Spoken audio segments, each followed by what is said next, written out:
Hey guys, welcome to The Truth Trucking. My name is Kevin. Today I want to talk to you about the top 5 things you're going to need in your truck in order to be a successful and safe driver. Now, before I go ahead and jump into that, there are other videos on YouTube that are going to tell you the top 10 things and all sorts of stuff that you're going to find out, but this is 2022, and this is how real it's going to get. I'm not going to sugarcoat things. I'm going to be blunt and very direct about it, as you'll see from every other video that's coming soon. But before we go ahead and jump into the top 5 things, please don't forget to like and subscribe to the channel. That way you can stay updated with more new content and more new things that I'm going to share with you guys about my trucking experience and what I think will help you. Now, what I think is the number one most important thing is a good GPS.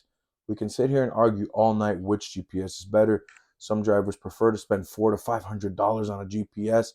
I've been trucking 2 years. I still have not bought a Ram McNally or anything like that. When I first started trucking, I was dead broke. I'm not gonna lie to you. But I downloaded the app called Trucker Path. Now I know what some drivers are thinking. Trucker Path? This guy has no clue what he's talking about. Ignore this video. That's not true. Now, I've been driving 2 years and I go to New York, I go to Long Island, the Bronx, I go to New Jersey, I go to the big boys. And I can gladly say I'm 2 years accident free, never had a problem. Trucker Path has not failed me. Obviously, I pay the membership on Trucker Path, which I believe is $9.99 a month. It has not failed me to get to any location from wherever I'm at to wherever I need to go. I have no problems. Obviously, what I like to do from time to time, even if I was using a big expensive GPS, I open up Google Maps and I always check when closest to the location where I'm going to drop off at the receiver. I check and make sure, can the truck get in there? Where is it? Do they have overnight parking? Or do I need to find somewhere to park right before then? Even then, Trucker Path has not failed me. Now, number two, this depends on the type of driver that you want to be. I know some drivers, especially company drivers, where it's a big company where, you know how we say you're just a meat in the seat or you're just another number on the screen. You're not going to get out of your truck with a bag of tools and go there and fix it. That's exactly what I think you need, a bag of tools. Because God forbid, you never know. You have a small breakdown and you're thinking, oh, no, now I have to call the company and let them know I got to get road service. And we all know road service is going to take 6 hours at least. I've sat 12 hours waiting for road service for something so stupid, but it was because I didn't have a tool bag. I wasn't able to get myself out of the situation. Now I know you're thinking, oh, how can you get yourself out of a situation with a small tool bag? Listen, you make up as you go. Sometimes you have to invent things on the road in order to get moving, or at least get to a truck stop where you know you're not going to have to wait that long, or you know you're not parked on the side of the road where you can possibly get hit or anything can happen, to be honest with you. I've seen a lot of terrible things on the road, and I'm sure any other driver watching can say the same thing. But that's just my opinion. I've gotten myself out of breakdowns, and I'm here. Number three, and I think it's also very important, is to have a headset. Now, I know in at least 21 states, we're not allowed to have our hands on our phone, and we shouldn't, anyways. Especially me, I drive a manual. I don't drive an automatic, and I'm not knocking on anybody that drives an automatic. Personally, I believe we should have a headset. Why? Because if we need to answer a phone call, click. Obviously, you're going to have your phone on a stand or somewhere where you can visually see who's calling. And we all know, especially if you either work for a small company or you're an owner up, those brokers are going to constantly call. Hey, man, where are you? Is the load on time? Hey, man, you know what I'm saying? So it's good to have a headset if you need to make a phone call, if you need to answer something. I get in touch with other drivers and things like that using the WhatsApp app. And sometimes it's just easier for me to send an audio message if I can't make a phone call at that time. I think it's very safe, very important that we all have a headset. Now, I know the prices can range anywhere from $30 to $300. I have a Ram McNally headset. I used obviously getting with points. We'll go into that in another video if you're a new driver. It's worked out for me. Noise cancellation is amazing. No one can hear the engine. No one can hear anything that's going on. Some people think I'm on home time like I am right now on the phone. Like, hey, no, I'm normally on the road. Today it just happens to be my day coming back from a vacation, a much needed vacation. We'll get into that as well in another video. But yeah, definitely a headset.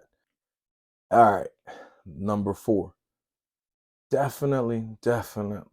I can't stress this enough. A dash cam. I know what you're thinking. What? A dash cam on the truck? Listen, you have no idea. If you're new to trucking or you're interested to get in trucking, a dash cam is your best friend. It's a lifesaver. It's going to help you probably save a lot of money in the long run. God forbid someone wants to play you dumb for that thing. Now, the reason why I say this, there's a lot of people out there that want to get hit by one of the semis. We already know it's at least $1 million check clean. It's better to have a camera always watching, just covering your six. And obviously, there's cameras that are constantly recording, or when they feel some sort of impact, not just because, oh, you went over a bump or a hole, but an actual impact, they'll remember to record that time length. It's good to have it. You never know when someone's just looking to make a quick buck or do some insurance fraud, and you don't want to be that guy that falls for that scheme. Honestly, it's not necessary to literally just be going about your life, doing things right, driving, doing what you got to do, and there's just another guy waiting to ruin your day. Have a dash cam. You never know. You never know. I can't stress it enough. I have it in my truck. I don't care if it looks tacky. I don't care for it. You never know. Even when I'm parked at night, I'll close my curtains. My camera's right there just in case, because you never know when you're sleeping after you've had a long day. You might not feel that little love tap. Game over. They're gone. They ran out from the truck stop. But with the camera, hey, listen, I managed to get a trailer. Oh, I managed to get the name of the company. And that's how it happens. That's how you can save yourself. Now, the last one, and this is kind of an unspoken rule. Um, Nobody really talks about it, but it's there. Having petty cash on you. Now, why do I feel you should have some petty cash? You never know when you need to get out of a situation. And what I mean by that, obviously, I'm not saying if you get pulled over, bribe a police officer. No, absolutely not. You shouldn't be getting pulled over in the first place. But let's say you're at a receiver. They're taking kind of long. You need to get the ball rolling. You need to get moving. Man, this receiver, they're taking forever to unload me. I've been here 7 hours. They haven't even touched the trailer. It's a refrigerated load. It's a live load, you know? Sometimes it's better to just, hey, man, listen, have you ate lunch today? You hungry? You good? Oh, listen, man, I got something. Let me take care of you. You might take care of me. I'm in door 44, door 20. Some drivers are going to tell you, oh, that's not right. You shouldn't do that. Listen, forget that. You need to keep rolling. We get paid by the mile here. We're not getting paid to sit around waiting. So, yeah, offer somebody 20, 40 bucks, gets you unloaded faster. Great. You go about your day. That $20 or $40, well, you'll make it up from the time you didn't lose. Because most of these places, most of these companies will have you believe, yeah, they're going to pay you after a certain amount. I forget what the term is even called. That's how I know that it doesn't happen. Where you're sitting around for a couple hours and, oh, yeah, we're going to pay you for those hours. That's BS. Total BS. Most companies don't do that. They'll tell you, oh, no, listen, they didn't pay. And they'll pocket it. Or the companies just actually didn't pay. So it's better to get yourself out of the situations that you can. If you're at a truck stop and they're working on your truck, you want them to get done a little bit quicker, obviously doing a safe job. Hey, man, can I buy you guys lunch? Are you guys hungry? Would you like some pizza, some sodas? The small details like that can take a long way and help you get back on the road rolling. Now, I'm going to give you a sixth one, which I think maybe most drivers are going to be like, whatever. That's an obvious one. A first aid kit. Why a first aid kit? I've had so many cuts, and then they've gotten later a little infected and things like that.